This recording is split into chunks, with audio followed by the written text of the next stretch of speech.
Man, am I excited to show you guys this bike today. This is the Ride One Up Rev 1, and it's by far the most popular moped-style e-bike on the market right now. Maybe it's because it's got the looks, it sells for a pretty reasonable price, or maybe it's because it's made by a company that does all of their shipping and customer service right here in America.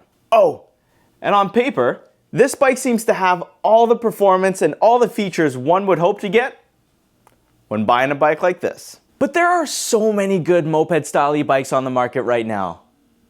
How's the Ride One Up Rev 1 gonna stack up? Today, I'm putting the Rev 1 through all of these tests to figure out if it's the perfect bike for you or not.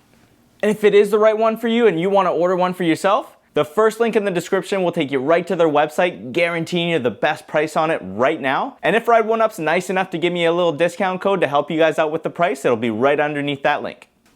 First off, let's just take a quick minute and admire how good looking this thing is. Cue the B-roll.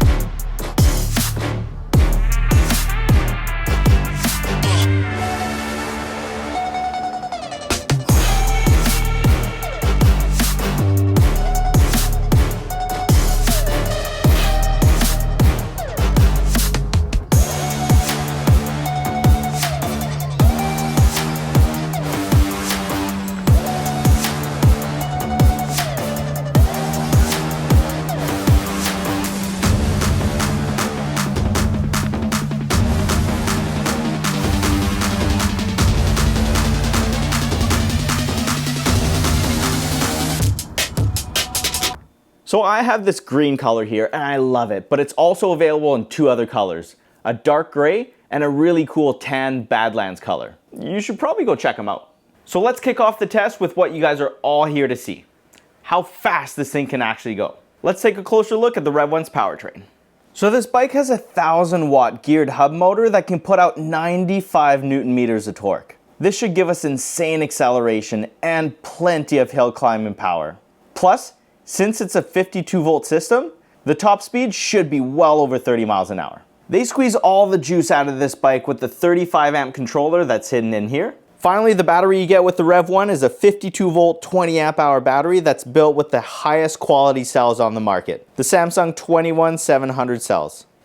And on top of all that, you get this big 4-amp charger. That means that 20-amp-hour battery, if it was fully dead, would only take 5 hours to charge. That's pretty fast. So let's get back on the road and really test this bike's performance. Okay, let's see how she climbs. There's my fire hydrant. The hill up ahead of me is about a 15% grade. I've got it fully unlocked, pedal assist number 5.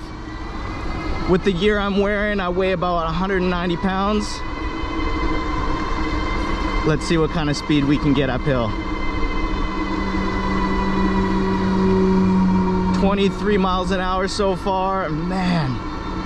These 52-volt bikes are so different. You can actually feel the power pulling you uphill. 20 miles an hour, steady. And it looks like our speedometer is bang on 21 miles an hour, 21 here on the GPS, so we can trust it. Oh, that felt so good. Let's see how fast she accelerates. There's my pole. If I can get up to 20 miles an hour before that driveway pull out there, it's a fast bike. And if I can't, well, I've been on bikes that are much, much faster than this. So let's take a look. Throttle only, 3, 2, 1, go. 13, 16, 19, 20. Oh yeah, well before the driveway. This is a fast bike. It's so refreshing to feel a powerful bike, you know? So many bikes still cost this range, but they're kind of underwhelming in the power delivery. This one feels really good though.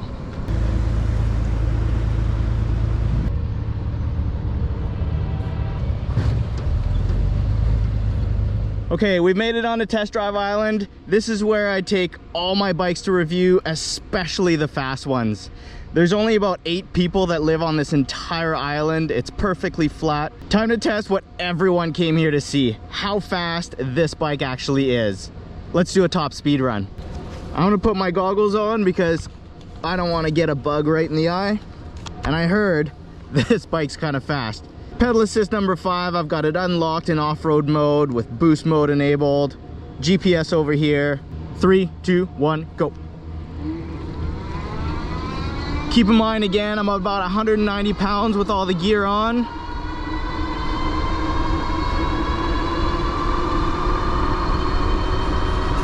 $28 already. 30 miles an hour.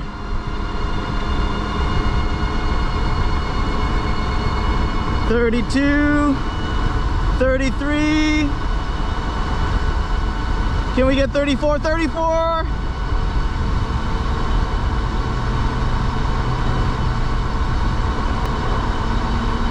34 miles an hour. Man, this bike delivers. The only thing that connects you to the road are the tires. So these have to be very high quality to make sure that this fast bike stays exactly where you want it to go. Luckily for us, Ride One Up didn't skimp here. They use the CST Scout tires. These are 20 inches tall by 4 inches wide, and they're specially designed for e-mopeds. So the website here says that these tires will excel on all surfaces, but I personally think they're only gonna excel on the streets, really. So let's go back outside and figure out exactly how these CST tires grip the road and how well this bike handles. Let's do a couple turns, see how this baby handles.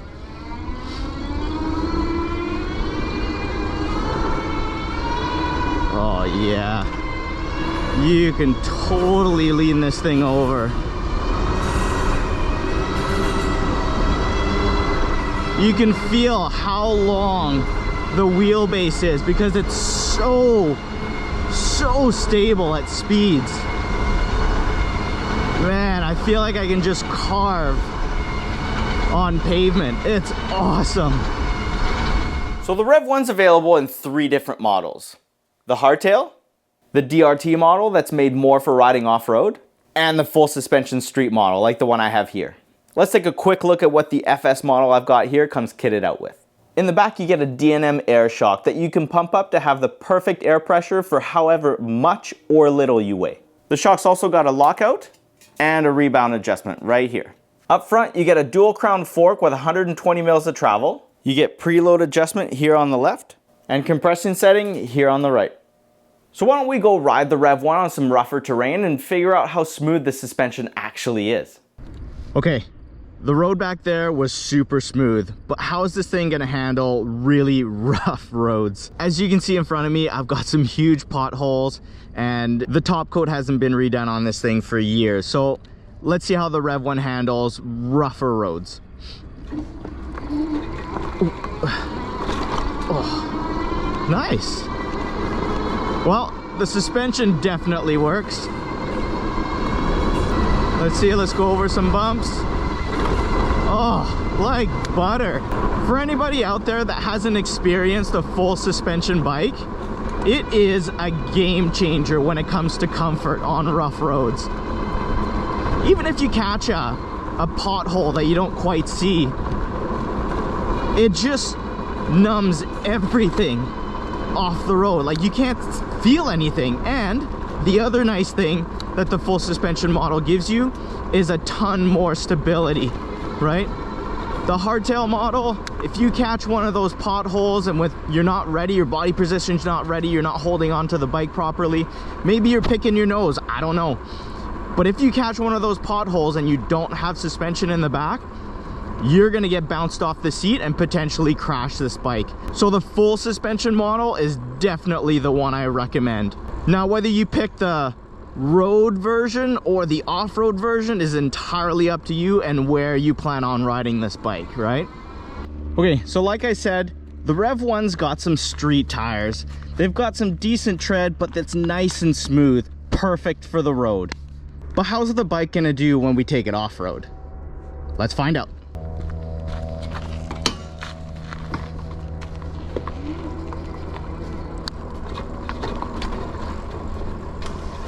Okay, so I'm noticing one thing with this suspension. The difference in quality between the front and rear shock is actually pretty apparent.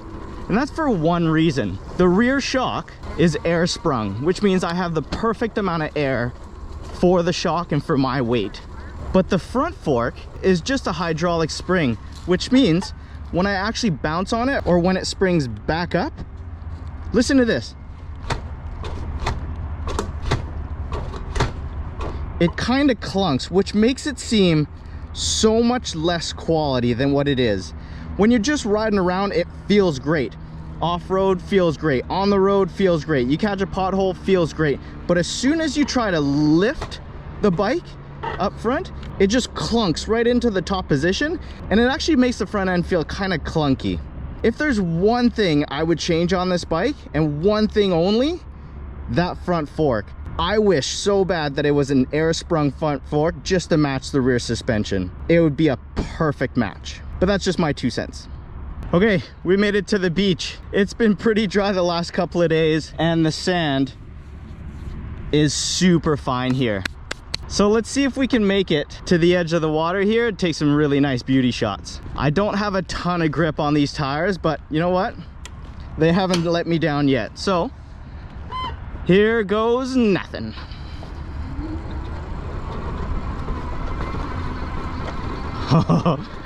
Actually, I take it all back. Now it's a little slippery. Yeah, I'm not getting a ton of grip, but since they're actually fat tires, they're 4 inches wide, right? They're not sinking into the sand. This is actually really good. I don't know about you, but I think this bike looks so good. And I think the main reason is that it knows it's a throttle bike. Take a look at the drivetrain, or lack thereof. It only has 1 gear and tiny little cranks. This is gonna help us in 2 ways. First, when I'm on a bike path, I can still pass as a bicycle by spinning these. And 2, cranks this short will help us against dragging the pedals on the ground while leaning the bike over in corners. I love this setup here. Low noise, low weight, and low maintenance. And since there's no gears back here, you guys probably already guessed that it's a cadence sensor. All I gotta do is just spin the pedals and the bike will just give me the right amount of power based on the pedal assist mode that I have it in. Speaking of pedal assist, why don't we go find out what this thing's like to pedal? Now, keep in mind, I've got the bike unlocked right now, so the cadence sensor is in full effect here. These tiny little cranks feel so funny under you, but they're literally there just for show. You know what? I'm pleasantly surprised. This bike's actually pretty comfortable to pedal. The seat's comfortable, it's cushy, but it's not super wide, so nothing really rubs on your thighs. It's actually okay to pedal. I thought it'd be way worse. Now you guys have to understand, this electric moped-style e-bike was not designed with pedaling in mind. It's definitely a throttle-centric bike, meaning the pedals are just gonna be there for show. If a cop pulls you over and gives you trouble, thinks you're riding a motorcycle in the bike lane, well, you can show them that the bike actually has pedals that work and that propel the bike forward, right? But the single speed runs out at about 15-20 miles an hour, and then from then on you're just ghost pedaling. You're literally just telling the bike to keep moving forward by rotating the cranks. That's all it is. For stopping power, the Rev 1 comes with a set of 4-piston LBN hydraulic disc brakes. These have electric shutoffs as well, so no matter what happens, if you pull any of the brake levers, the power to the motor gets shut off automatically. The other thing that's going to help our braking power are these 203mm rotors. The Rev 1 comes with them front and back. So let's put those big rotors to the test and find out how quickly the Rev 1 can actually come to a stop. Okay, here's how we're going to set up our braking test. This is the marker I want to stop by. And there's the marker I'm going to apply the brakes. I'm going to try going top speed, which is 33, 34 miles an hour. Slam on the brakes here, and I've got about 20 feet to this marker here. If the Rev 1 can stop before that, we've got something great on our hands as far as braking's concerned. And I've got full confidence in this bike. Take a look at these. These rotors are absolutely massive. 203 mils with 4-piston hydraulic disc brakes. I mean, you can get bigger rotors, but then you're getting into motorcycle territory, right? I have a lot of confidence in this bike. So let's do it.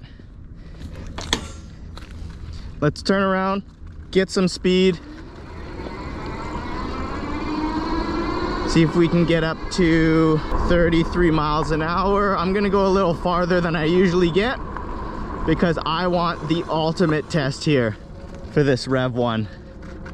Now keep in mind, guys, I usually do this braking test with bikes that go 20 to 28 miles an hour. So if I can get up to 33 miles an hour, slam on the brakes and stop before that first marker, we've got something great on our hands. 3, 2, 1, go.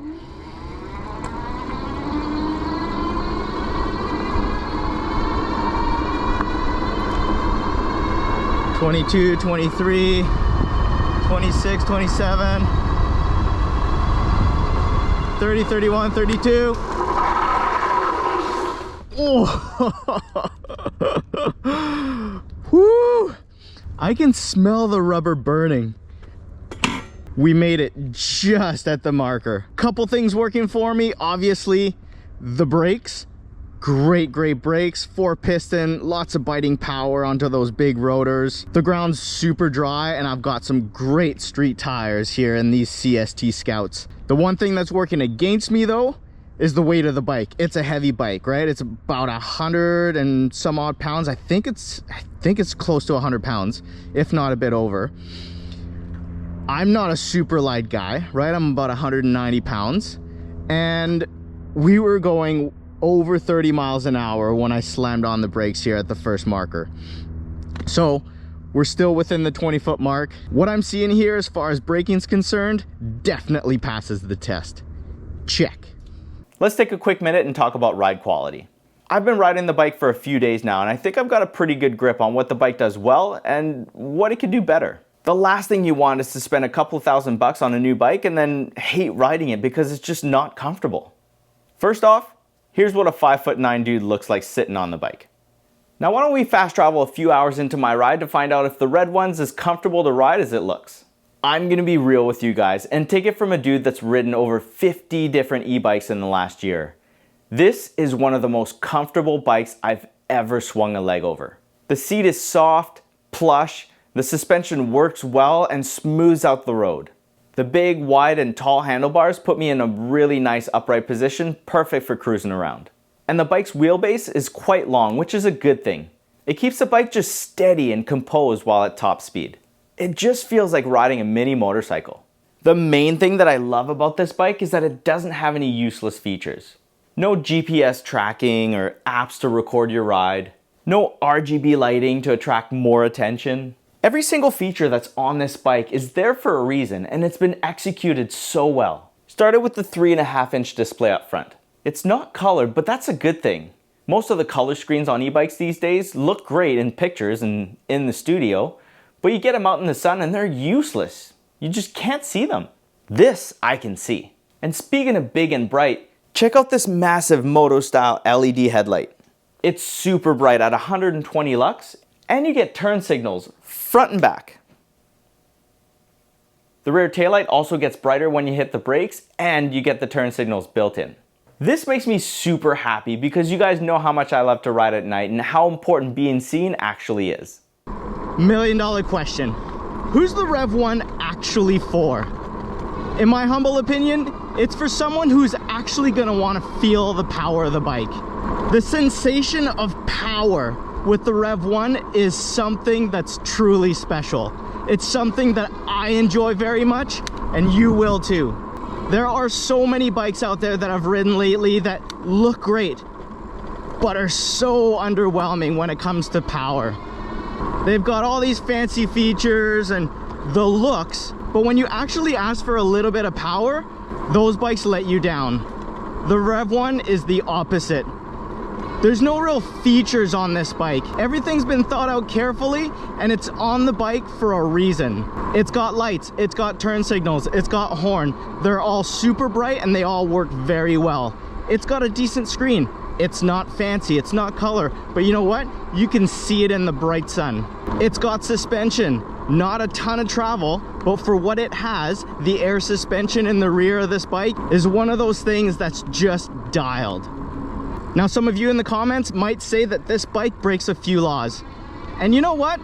Maybe it does. So if you're gonna own one of these, you have to be okay with that.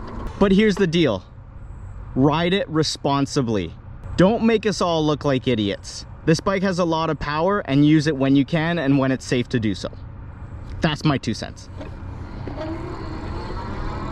The Ride One Up Rev 1 is also going to be for someone who values comfort, quality, and support from an American company. That alone would be my deciding factor when it comes to buying a bike. Trust me, look in all the comments from the Chinese manufactured e-bikes that are on my channel, and so many people have written in the comments, I bought this bike, I had issues, tried to get a hold of the company and I couldn't. These companies are worlds away, sometimes don't even speak the language. And when it comes time to getting some help from them, sometimes unfortunately it's impossible to do so.